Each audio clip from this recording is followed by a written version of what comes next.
హల్లెలూయా. దేవునికి స్తోత్రం. మీకు అందరికీ కూడా నా యొక్క శుభాభివందనాలు తెలియజేస్తున్నాను. ప్రియ దేవుని సంగమ, అనుదిన ఆత్మీయ ఆహారముగా ఈరోజు దేవుని యొక్క వాక్యం ఉపధ్యాయ గ్రంథము 1వ అధ్యాయము 15వ వాక్యం. నీవు చేసినట్టే నీకును చేయబడును, నీవు చేసినదే నీ నెత్తి మీదికి వచ్చును. దేవునికి స్తోత్రం. ప్రియ దేవుని సంగమ, నిజమే కదా, ఈ మాటలు సత్యము కదా. నువ్వు ఎవరికి గుంత దోగుతావో ఆ గుంతలో నువ్వే పడతావు అనేది కూడా సామెత కదా. అంతేకాదు, ఇంకా వాక్యం ఏం సెలవిస్తుంది? ఏం పంట విత్తుతావో అదే పంట నువ్వు కోసుకుంటావు కదా. నువ్వు ఏ కొలతతో కొలుస్తావో అదే కొలత నీ ఒడిలో కొలవబడుతుందని ఉంది కదా. ప్రియ దేవుని సంగమ, వాక్యాలు వింటూ కూడా ప్రవర్తనలో ఏ మార్పు లేకపోతే ఎలా? వాక్యాలే, ప్రవర్తనే, క్రియల కాడికి వచ్చేసరికి క్రియల్లో కొంచెం కూడా మార్పు కానీ భయము కానీ లేకపోతే నువ్వు ఎలా క్రైస్తవుడివి? నువ్వు ఎలా విశ్వాసివి? నువ్వు ఎలా దేవుని బిడ్డవి చెప్పు. ఈరోజున దేవుడు నీతో మాట్లాడుతున్నాడు. నువ్వు చేసినదే నీ నెత్తి మీదకి వస్తుంది. ఏం చేస్తున్నావు? ఉదయం లేచినప్పటి నుండి రాత్రి పడుకునేదాకా ఏం మాట్లాడుతున్నావు? ఎలాంటి క్రియలు ఉన్నాయి? ఎలాంటి ప్రవర్తన ఉంది? ఎలాంటి నీ యొక్క తీరు, నీ యొక్క మనస్సు, ఆలోచనలు, నడవడి ఎలా ఉంది? ఒక్కసారి నిన్ను నీవు పరీక్షించుకో. నువ్వు ఏం చేస్తున్నావు అది నీ నెత్తి మీదకి వస్తుందంట. నువ్వు ఏం చేస్తున్నావు? ఒకవేళ వేరే వాళ్ళకి కీడు చేస్తున్నావా? ఆ కీడే నీకు వస్తుంది. వేరే వాళ్ళకి మేలు చేస్తున్నావా? ఆ మేలు నీకు వస్తుంది. నోటితో మేలు పలుకుతున్నావా? నీకే మేలు జరుగుతుంది. నువ్వు కీడు పలుకుతున్నావా? నీకే కీడు జరుగుతుంది. అందుకే జాగ్రత్త. నువ్వు ఏది చేసినా మళ్ళీ తిరిగి నీ దగ్గరికి వస్తుందనే భయముతో, భక్తితో దేవుని మాట సత్యమని ఎరుగు. ఎందుకంటే దేవుడు న్యాయవంతుడై ఉన్నాడు. దేవుడు న్యాయం తీర్చే దేవుడు అంటున్నాడు. అది ఆయన పిల్లలకు ఒక్కటే అన్ని మేలు చేస్తాడని కాదు, అందరికీ ఒక్కటే విధమైనటువంటి న్యాయం చేస్తాడు ఆయన. అన్యులని లేదు, క్రైస్తవులని లేదు, వాళ్ళని వీళ్ళని లేదు, అందరి కొరకు సూర్యుడు ఉన్నాడు. సూర్యుడిని చేసింది దేవుడు. అందరి కొరకు చంద్రుడిని పెట్టింది ఆయన. అందరిపైన వర్షం కురిపించేవాడు ఆయనే. న్యాయవంతుడు ఆయన. అటువంటి న్యాయవంతుడు ఈరోజు నీ విషయంలో కూడా మాట్లాడుతున్నాడు. జాగ్రత్త. ఇక్కడ చెప్పబడిన సందర్భము ఎవరి గురించి అంటే ఎదోము గురించి ఇక్కడ రాయబడింది. ఎదోము ఎవరు అంటే యాకోబు వాళ్ళ అన్న ఏషావు. ఏషావుకు మరొక పేరు ఏంటంటే ఎదోమీయులు అంటారు. ఏషావు అంటే ఎర్రని వాడు, రోమము కలిగిన వాడు అని అర్థం. సో ఇలాగా ఏషావు గురించి ఇక్కడ రాయబడింది అనమాట. ఏషావు గురించి రాయబడింది. ఏషావు ఏం చేసినాడు, ఎందుకు రాయబడింది అంటే ఏషావుకు కూడా చెప్తున్నారు ఉపధ్యాయ ప్రవక్త, నువ్వు చేసినదే నీ మీదకి వస్తుందని యెహోవా సెలవిచ్చుచున్నాడు. ఏషావు సంతానము ఎదోమీయులు ఉన్నారు. ఆ ఎదోమీయులకు ఈ మాట దేవుడు సెలవిస్తూ ఉన్నాడు. ఎందువల్ల అంటే సంఖ్యాకాండం 20 అధ్యాయం 14 నుండి 20 వరకు చదివితే, 21వ వాక్యం వరకు చదివితే, ఇక్కడ మోషే ఐగుప్తు నుండి బయలుదేరి వస్తూ కాదేశు ప్రాంతానికి వచ్చినప్పుడు అక్కడ ఈ ఎదోమీయుల ప్రాంతం ఉందన్నమాట. ఈ ఎదోమీయుల ప్రాంతములో ఆ ఊర్లో పడి వెళ్తాము అని, ఆ ఊర్లో నడుచుకుంటూ వెళ్తాము, ఆ రాజమార్గం కూడా మేము మళ్ళీ కనానుకు వెళ్తాము. ఎందుకంటే మేము నీ సహోదరుని సంతానము, యాకోబు సంతానము. మేము యాకోబు సంతానము ఐగుప్తులో బానిసలుగా ఉండి దేవుని యొక్క సహాయము చేత ఆ చెర నుండి విడిపించబడి బయలుదేరి వస్తున్నాము. కాబట్టి మీ దేశము గుండా మమ్మల్ని వెళ్ళేటట్లుగా మాకు పర్మిషన్ ఇవ్వమని మోషే పర్మిషన్ కొరకు పంపిస్తాడు. అయితే ఆ యొక్క ఎదోమీయులు సహోదరుని సంతానమని, సహోదరుని యొక్క బాధలో నుండి వచ్చినారు, ఆ సహోదరుడు బాధలో నుండి వచ్చినాడు, అతని సంతానం ఇది అని ప్రేమించక ద్వేషించి నేను దారి ఇవ్వను అని చెప్తాడు. అయితే కూడా మళ్ళీ మోషే పంపిస్తాడు, మేము ఏమి ముట్టుకోము, మేమేమి తాగము, మేమేమి కూడా తినము, మేమేమి నష్టం చేయము, మేము నీ సహోదరుని సంతానము, మేము వెళ్తాము, మీ ఊరి గుండా వెళ్తాము, మీ ఊర్లో గుండా వెళ్తాము అని అంటే ఈ యొక్క ఎదోమీయుల రాజు పర్మిషన్ ఇయ్యడు.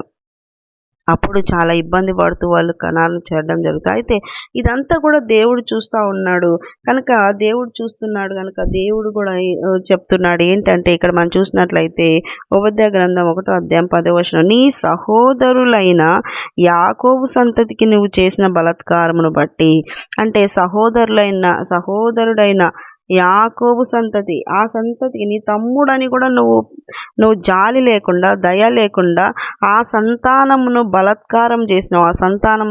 ఆ సంతానమును బలాత్కారం చేసినావు. ఆ తర్వాత నీవు అవమానం నొందుదువు. నువ్వు ఏదైతే వాళ్ళ పట్ల చేసినావో బలాత్కారము, నీవు కూడా అవమానం పొందు. ఇక ఎన్నటికీ లేకుండా నీవు నిర్మూలమగదు. నీవు పగవాడవై నిలిచిన దినమందు పరదేశులు వారి ఆస్తిని పట్టుకొని పోయిరి. ప్రియ దేవుని బిడ్డలారా, ఎంత మనం చదువుకుంటా వస్తే ఇక్కడ ఏశావు గురించి రాయబడింది. నువ్వు పగ పెట్టుకుంటావా తమ్ముని మీద, ద్వేషం పెట్టుకుంటావా, ద్వేషించకూడదని ఉంది కదా. ద్వితీయోపదేశ కాండం 23వ అధ్యాయం 7వ వచనం, సహోదరులను ద్వేషించొద్దు, సహోదరుని ద్వేషించకూడదని వాక్యం సెలవిస్తుంది. నువ్వు ద్వేషిస్తే నీకు అదే ద్వేషము, నీకు అదే ఎదురవుతుంది. నువ్వు పగ పెట్టుకున్నావా, నీకు కూడా అదే పగను తీర్చేదిగా ఉంటుంది. నువ్వు ఏది ఎత్తుతున్నావు అదే కీడు నీకు వస్తుంది. నువ్వు నీ తమ్ముని పట్ల, నీ తమ్ముని సంతానం పట్ల నువ్వు చేసినావు కనుక నీకు కూడా అటువంటి పరిస్థితి నీకు వస్తుంది. సహోదరుడు శ్రమలో ఉంటే నువ్వు అవమానిస్తావా? సహోదరుడు శ్రమలో ఉంటే ఆనందిస్తావా? నువ్వు వాళ్ళని అవమానించి వాళ్ళని బలాత్కారం చేస్తావా అని దేవుడు ఈ యొక్క ఎదోమీయులను గద్దిస్తూ ఉన్నాడు. ఎదోమీయులకి ఇదొక వాక్కు సెలవిస్తూ ఉన్నాడు. అదే మాదిరిగా ఈ యొక్క ఏశావు సంతతి ఎదోమీయులు చేసిన దాన్ని బట్టించి వాళ్ళ యొక్క దేశము కూడా మరి విచ్ఛిన్నమైపోతుంది. వాళ్ళ దేశంలో ఉన్న భూములన్నీ కూడా వేరే వాళ్ళు తీసుకొని పోతారు. ఈ విధంగా ఎదోమీయులు మరి చెడిపోవడం జరుగుతుంది. కాబట్టి ప్రియ దేవుని సంగమా, మనం ఏం చేస్తున్నామో అదే మన మీదకి వస్తుంది కనుక ఎదోమీయులు తమ సహోదరుడు అని కూడా చూడకుండా, ప్రేమించకుండా, మరి దయ చూపకుండా, వారికి మార్గం ఇవ్వకుండా ఉన్నారు.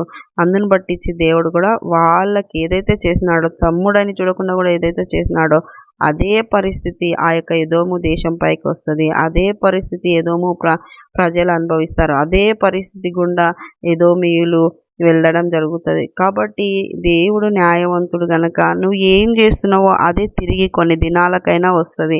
అంటే నువ్వు చేసేది ఎవరికి తెలియడం లేదులే, నేను రహస్యంగా చేస్తున్నాను కాబట్టి నన్ను ఎవరికి అనుకోలేరులే నేను చేసేది అని అనుకోవద్దు. ఎందుకంటే నిన్ను చూస్తున్న కన్నులు కలిగిన దేవుడు ఆకాశమందు ఆయన కూర్చొని ఉన్నాడు. ఆయన నిన్ను చూస్తూ ఉన్నాడు.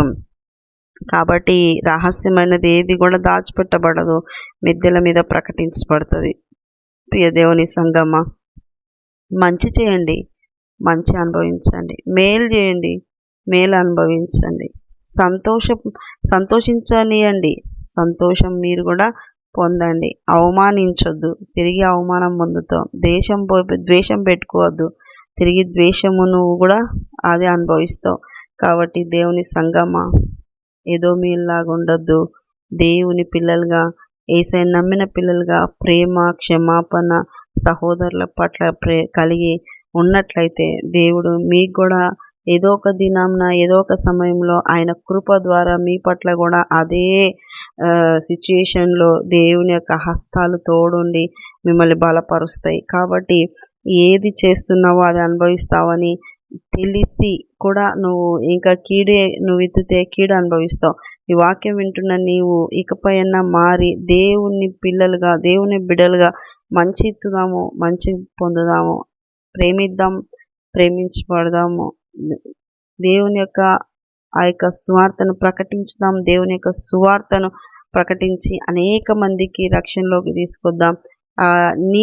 నీ పట్ల కూడా వేరే వాళ్ళు చేస్తున్నారు కదా, రక్షణ విషయంలో, రక్షణ కార్యం విషయంలో సువార్తను ప్రకటించి అలా సువార్తను ప్రకటించు. దేవుని యొక్క బహుమానాలు పొందుకో. నువ్వు ఏం చేస్తున్నావు దాన్ని బట్టి నీకు దేవుని యొక్క దీవెనలు నీకు మెండుగా ఉంటాయి. అట్టి కృప మీకు అందరికీ కలుగును గాక. ఆమె చిన్న ప్రార్థన చేసుకునే సార్, నీకు వందనాలు. ఏం చేస్తామో అదే తిరిగి పొందుకునేదిగా ఉంది కాబట్టి ప్రభువా, మరి చేసే ప్రతి విషయాల్లో జాగ్రత్త పడి నీ సన్నిధిలో అయ్యా నీ బిడ్డలు విశ్వాసులు ఎదుగునట్లు సహాయం దయచేయమని, వివేకం కలిగి ప్రవర్తించులాగున సహాయం దయచేయమని, ప్రతి పరిస్థితులు మీరు వారికి వివేకం దయచేయమని ప్రార్థిస్తున్నా. ఎదురుగా ఉన్న సహోదరులు సహోదరీలు, ఎదురుగా ఉన్న చుట్టూ ఉన్న ఎవరైనా ఏ సమస్యల్లో ఉన్న వారిని అవమానించక ప్రేమించే మనసు దయచేయమని, తోడుని బలపరచమని, విన్న వారికి అందరికీ కూడా వాక్యానుసారమైన క్రియలు కలిగినటువంటి బ్రతుకు దయచేయమని యేసు పరిశుద్ధ నామమున అడుగుతున్నాం మా తండ్రి.